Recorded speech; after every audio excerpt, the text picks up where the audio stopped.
Salam sejahtera, selamat bergabung ke isu-isu semasa. Jadi kuli player je kenyataan Lee Chong Wei disoal untuk jad jurulatih Malaysia buat ramai terkejut. Menerusi satu klip yang dikongsikan oleh bekas pemain badminton Malaysia, Datuk Lee Chong Wei kini bergiat aktif di aplikasi TikTok dengan gelagat beliau yang melucukan dan membuatkan ramai peminat geli hati.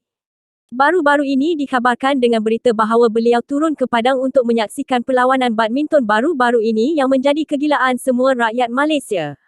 Beliau yang hanya menyokong dari kerusi penonton itu membuatkan ramai peminat merindukan aksi beliau di gelanggang dan beliau hanya tersenyum dan memberi kenyataan ringkas di media sosial milik beliau. Perkongsian beliau di aplikasi TikTok cukup membuatkan ramai yang memberi komen sebagai satu pengubat rindu kepada bekas pemain Malaysia itu. Beliau berkongsikan satu klip di mana beliau dan isteri kesayangannya duduk di birai jalan sambil membantu pemain-pemain badminton di sekitar tersebut.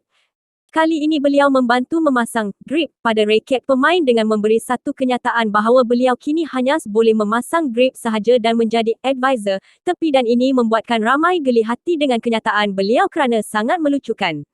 Roed Joe sentiasa konsentrat walau apapun kerja yang dibuat supaya hasilnya berkualiti dan memuasakan. Terbaik Datuk. Klik on names. Hai Datuk, rindu nak tengok Datuk. Alhamdulillah jumpa Datuk kat dalam TikTok pun jadilah untuk pengubat rindu. Semoga sihat selalu.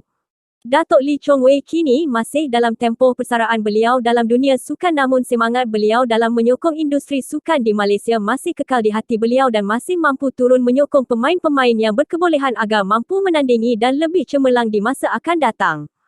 Beliau kini sudah ke fasa 40-an dan masih cintakan permainan yang membuatkan nama beliau dijulang tinggi. Beliau masih tidak angkuh malah turut berkongsi pengalaman dan strategi kepada pemain-pemain baru yang kini dikenali ramai.